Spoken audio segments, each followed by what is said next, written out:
IBM Podcast, edificando con la palabra de Dios.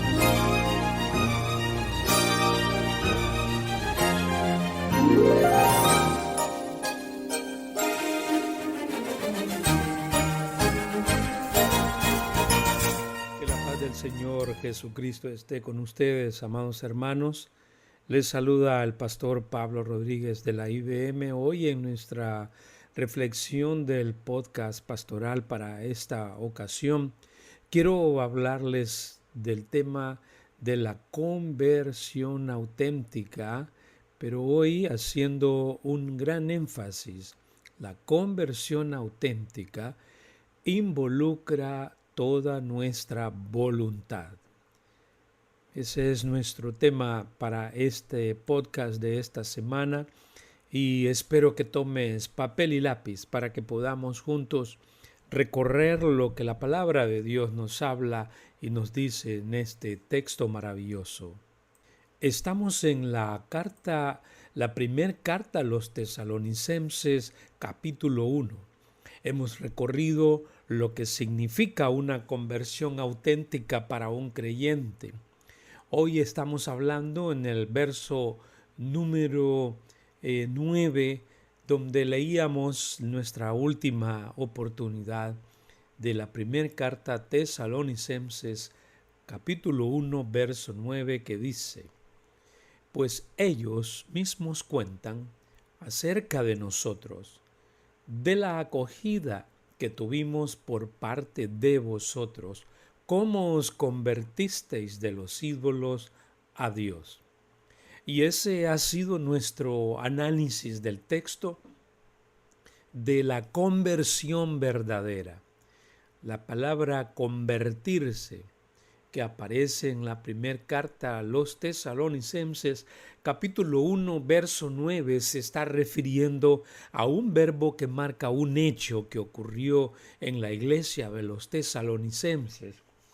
Un hecho que ellos mismos tomaron esa decisión de abrazar, convertirse a Jesucristo, y fue una realidad, porque ese verbo convertisteis está en un modo indicativo, que quiere decir realidad en el idioma original en que fue escrita la carta, el idioma griego koiné. Esa conversión fue de los ídolos a Dios, como ya lo vimos primeramente. Fue una conversión que involucró el servir al Dios vivo y verdadero. De manera que hemos estado analizando teológicamente qué significa esta conversión. Y hemos visto ya varios aspectos de esta conversión que los tesalonicenses tuvieron. Hemos venido hablando que la conversión primero supone la ruptura formal con todo tipo de culto a otros dioses. Y también hablamos luego que la conversión verdadera involucra nuestras emociones, pero que no debe ser confundida con la sola emoción. Y luego hablamos que la conversión verdadera involucra nuestro pensamiento, que supone el abandono de una vieja manera de pensar, renovar nuestra mente y adquirir la mente de nuestro Señor Jesucristo. Hoy quiero hablarte que la conversión verdadera involucra toda nuestra voluntad. Esto quiere decir que nuestra conversión implica renunciar a nuestras antiguas aspiraciones, a nuestras antiguas ambiciones y prioridades que antes teníamos en la vida para poder adquirir en la nueva manera de pensar nuevos valores y metas que glorifiquen a nuestro Señor Jesucristo. Hoy vivimos en un mundo postmoderno, postcristiano, y podemos ver que el cristiano promedio, aunque está perseverando en la fe cristiana con todos los nuevos valores y metas que esta fe ha traído, el cristiano promedio realmente está siendo llevado por la aspiración, ambición y prioridades de esta vida. Hay una crisis de identidades y prioridades, ambiciones y aspiraciones, en las cuales cada vez más estamos viendo cómo nuestra vocación y llamado se vuelven meramente una religión que no aspira a la santidad, que no aspira y ambiciona vivir para Dios y cuyas prioridades muchas veces están en conflicto abierto con la prioridad de dar gloria a Dios en nuestro servicio con nuestra vida. Pero Dios quiere que adquiramos nuevos valores y metas. Dios quiere que nosotros entendamos que la conversión cristiana es mucho más que aprender nuevas ideas de la Biblia o nuevas emociones que experimento en la iglesia. Es más que eso. En realidad, como dijimos, la conversión verdadera orienta nuestra mente, orienta nuestros sentidos hacia lo alto, hacia Dios. Pero no solo involucra nuestra manera de adquirir valores y de experimentar emociones, sino que también nuestra mente. Pero más que eso, como ya dijimos, también afecta nuestra voluntad. Nuestra conversión opera también al nivel de nuestra voluntad. Por eso el Evangelio habla a nuestra mente, a nuestras emociones, y por medio de las dos, mente y emociones, le habla a nuestra voluntad, porque allí está el accionar de lo que vamos a mostrar como verdaderos creyentes. La conversión entonces se vuelve una cuestión de dejar atrás viejas prioridades y ambiciones de esta vida para adquirir nuevas aspiraciones y metas. Esto implica someter la voluntad, nuestra voluntad, a la voluntad de Dios. Y ahí empieza la pelea. Ahí empieza la gran batalla de todo cristiano. La sumisión de nuestra voluntad a la de Dios. Va a ser una lucha cuando el creyente no tiene la suficiente mansedumbre y humildad para humillar su voluntad y hacerla de Dios. Pero va a ser una gran bendición cuando el creyente es capaz de someter su voluntad a la de Dios en la docilidad que el Espíritu Santo le da, en la mansedumbre, en el dominio propio, en el carácter sumiso a nuestro Dios. En el caso de los tesalonicenses, la conversión a Dios desde los ídolos significó que ellos abandonaron toda aspiración materialista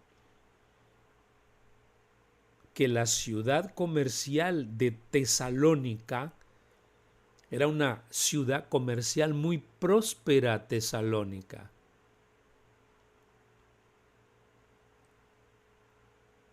Y yo quiero decirte a ti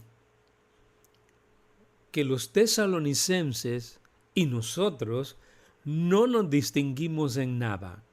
Tenemos el mismo contexto con el cual pelear y que ellos pelearon y ganaron. ¿Cuál contexto?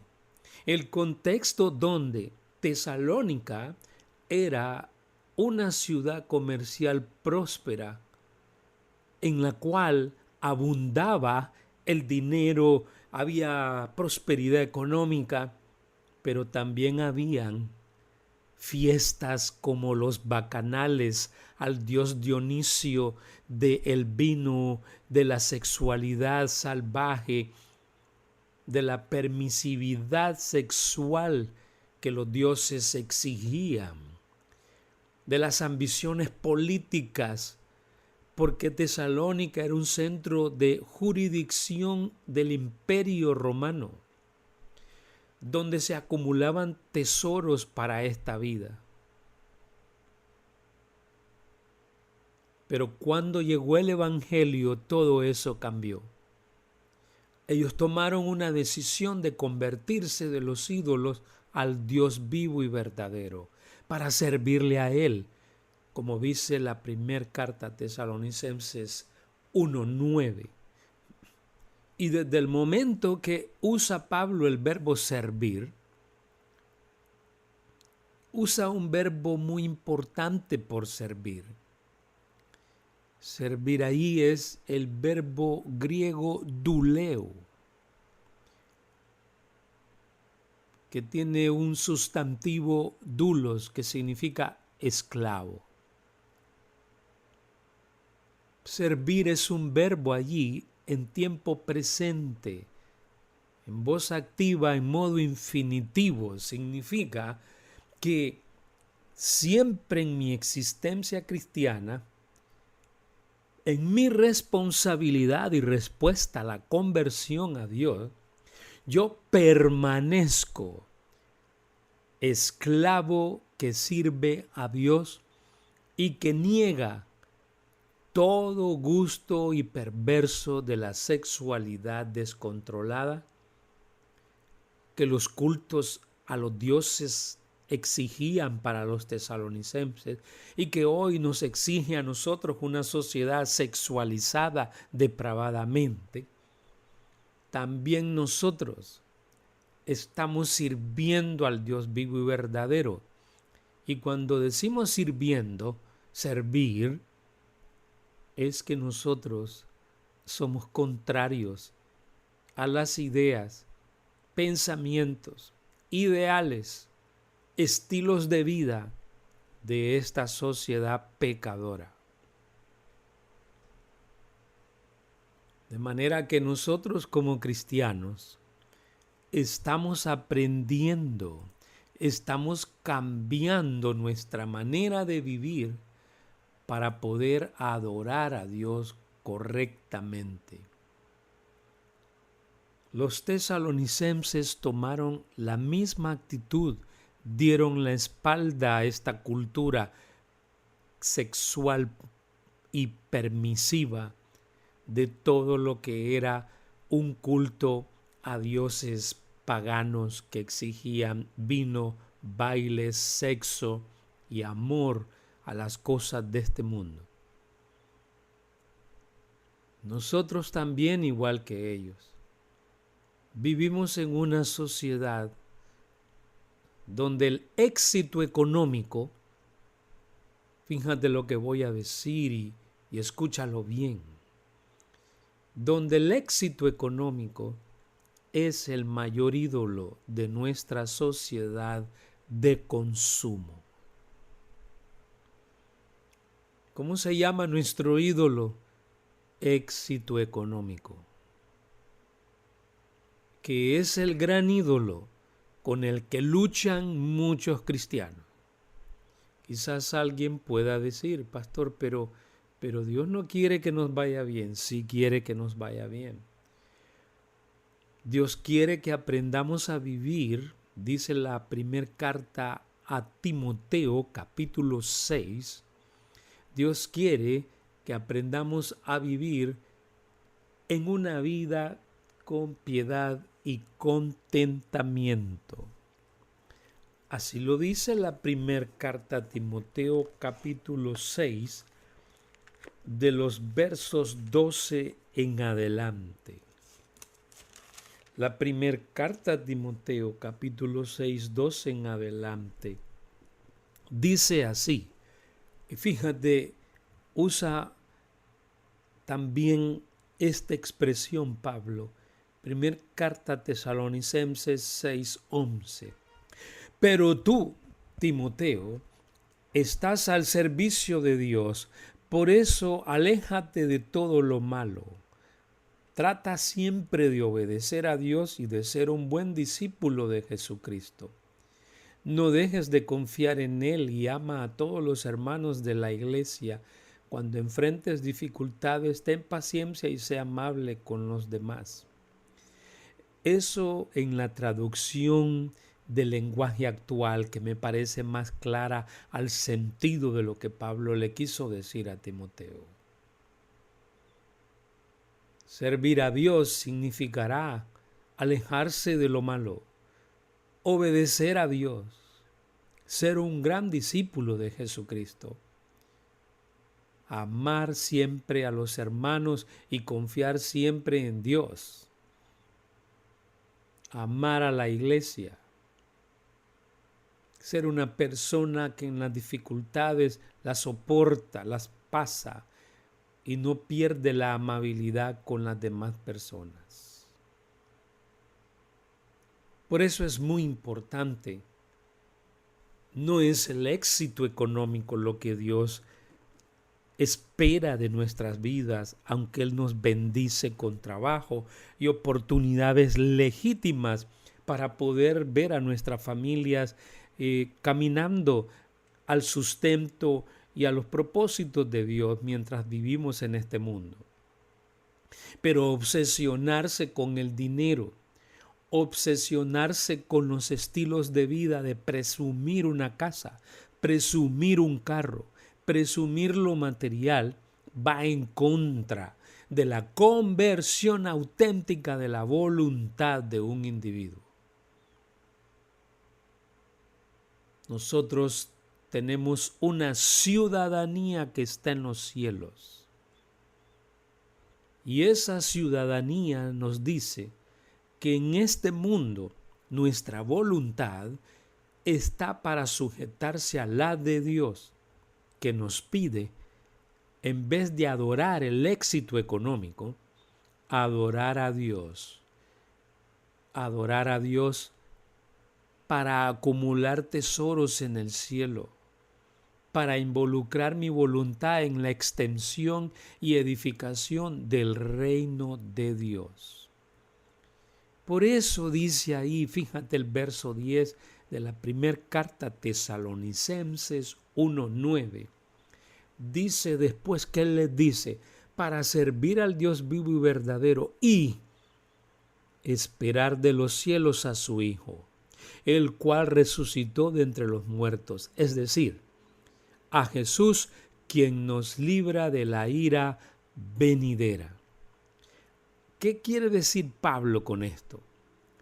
Pablo está conectando que el convertirse al Dios vivo, abandonando ideas, culturas, cosas que se oponen a la santidad, sin que la conversión verdadera está buscando el reino de los cielos y trabajando para que Cristo regrese y encuentre una iglesia que vive para Él en este mundo, que encuentre una iglesia predicando el evangelio del Cristo que viene ya pronto, que viene de los cielos. No viene por éxitos económicos, no viene por éxitos profesionales, viene por una iglesia santa que le espera. Y esa debe ser nuestra voluntad, trabajar para servir al Dios vivo que viene de los cielos. Lo que decimos en este texto toca mucho de nuestra condición humana, va al fondo de nuestra voluntad. ¿Por qué? Porque nosotros somos terriblemente egocéntricos. Luchamos contra la egolatría, el egocentrismo tan característico que nos inculca esta sociedad individualista. El gran ídolo del yo es nuestro principal enemigo para someter la voluntad nuestra a la de Dios. Muchos cristianos no se dan cuenta que le adoran, que le sirven al Dios yo, que nos han inculcado en esta sociedad individualista vivir para nosotros mismos. Porque el hombre de hoy se ha puesto él mismo como Dios de sí mismo y para sí mismo. Nosotros como cristianos no podemos permitir que nuestra carne determine nuestras prioridades. No podemos permitir que la carne nos lleve a gratificar nuestros apetitos egoístas. No podemos permitir que la carne, el viejo hombre, establezca nuestros gustos, nuestras metas en la vida. No podemos permitir eso. No vivimos para servir a nuestros intereses y placeres personales. Nosotros no somos esclavos de la carne, no somos esclavos del mundo ni del diablo. Somos esclavos del Dios vivo y verdadero. Por eso dice Pablo, para servir al Dios vivo y verdadero. Es decir, para ser esclavos del Dios vivo y verdadero. Eso está diciendo, para servir como un esclavo al Dios vivo y verdadero. El mundo, el diablo, la carne, la sensualidad que aplaude este mundo, el diablo que la patrocina, y que se sirve de eso para cumplir sus propósitos. No son nuestros valores, ni nuestra voluntad está puesta hacia eso. Todo ídolo hoy, que ahora entendemos muy bien, todo ídolo, absolutamente todo ídolo que tú veas, son proyecciones de la carnalidad humana. El culto a los ídolos es el desenfreno carnal y el egocentrismo que se confirma en las personas. No tenemos figuras, no es necesario ninguna figura. La persona que adora su casa, su carro, su dinero, sus perfumes, todo lo material que le rodea, puede decir que está presa de un egocentrismo idolátrico cuyo Dios se llama yo. Efesios 2, 3 y 2 dice así. Efesios capítulo 2, verso 3 y 2 dice, verdaderamente dice, todos nosotros en otro tiempo vivíamos en las pasiones de nuestra carne. Fíjate, vivíamos, no dice vivimos, vivíamos en las pasiones de nuestra carne, satisfaciendo los deseos de la carne. Esa era nuestra manera de vivir y dar nuestra voluntad, satisfaciendo siempre los deseos de la carne y de la mente. Así vivíamos, no vivimos. Lo hacíamos según la corriente de este mundo, de este siglo. Y lo hacíamos conforme al príncipe de la potestad del aire, conforme al diablo, conforme a Satanás. Y es lo que muchos cristianos no entienden, que en la medida son mundanos, en la medida son materiales, materialistas, adoran el dinero, adoran el éxito económico, les gusta andar en eso, son presas del diablo, viven conforme al diablo, viven conforme a este mundo. Y aunque vayan a la iglesia el domingo, aunque vayan a discipulados, no importa lo que hagan, si su voluntad no está sujeta a la de Dios, ellos viven con la corriente de este mundo conforme a la voluntad de Satanás, no a la de Dios.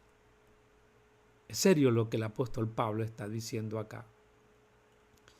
Pero es algo que tú y yo debemos reflexionar seriamente. Y quiero decirte algo más. Entonces, la conversión al Dios vivo desde los ídolos, como lo dice Tesalonicenses 1:9, significa entonces que hay un cambio radical en el ámbito de toda nuestra voluntad. Es terminar con el egocentrismo, la idolatría del yo, porque ya no vivimos más para nosotros mismos, sino para Cristo, que murió y resucitó por nosotros. Mira lo que dice 2 Corintios 5:15. Y por todos murió, para los que viven, ya no vivan para sí, sino para aquel que murió y resucitó por ellos. ¿Te das cuenta? Tu culto y servicio de adoración no es para ti, ya no vives para ti, yo ya no vivo para mí, sino para Cristo que murió y resucitó por mí y por ti, o por ti y por mí. No puede existir el egocentrismo en mi voluntad, sino el servir a Cristo, el abandonar mis pensamientos, sentimientos sensibles, egoístas, a los de Él, someter mi voluntad a Dios. Ya no buscamos nuestra propia voluntad, sino que ahora vivimos para hacer la voluntad de Dios. Solo así se entra al reino de los cielos, dijo Cristo. Esta advertencia debe tenerla toda persona que dice que es cristiana, pero no vive de acuerdo a la voluntad de Dios, no somete su voluntad a la voluntad de Dios. Cristo dijo así, advirtiendo una gran tragedia que ocurrirá en el futuro para los que viven de esta manera. Mateo 7:21 dice: no todo el que me dice, Señor, Señor, entrará en el reino de los cielos, sino el que hace la voluntad de mi Padre que está en los cielos. Ahí lo tienes. ¿Quién va a entrar en el reino de los cielos? El que hace la voluntad de mi Padre que está en los cielos. Si usted tiene problemas en hacer la voluntad de Dios, debe aprender en oración a pedirle a Dios mansedumbre y humildad para que se sujete, se someta a la voluntad del Señor. Solo así es la vivencia de una persona auténticamente convertida. Vive doblegando el yo para Dios.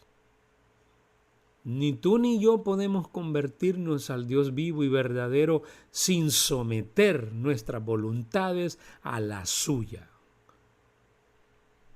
¿Por qué? Porque Él es el que murió y resucitó por nosotros. Él es entonces tu Creador y tu Señor.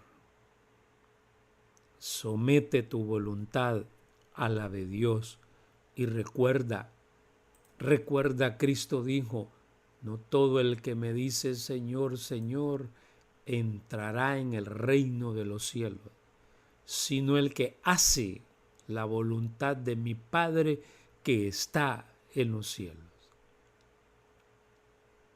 De manera que te invito a reflexionar seriamente. ¿Está mi voluntad sometida a la de Dios en carácter, conducta, sentimientos, pensamientos, emociones? Solo Dios lo sabe y tú. Deseo que el Señor te dé sabiduría para aprender a sujetarte en Él y puedas demostrar una conversión verdadera sometiendo tu voluntad en el Espíritu Santo a la obediencia en mansedumbre y humildad de Dios. Que Dios bendiga tu vida. Te saluda el pastor Pablo Rodríguez de la IBM. Muchas bendiciones para todos en este podcast pastoral. Te invitamos a nuestro próximo estudio aquí en IBM Podcast.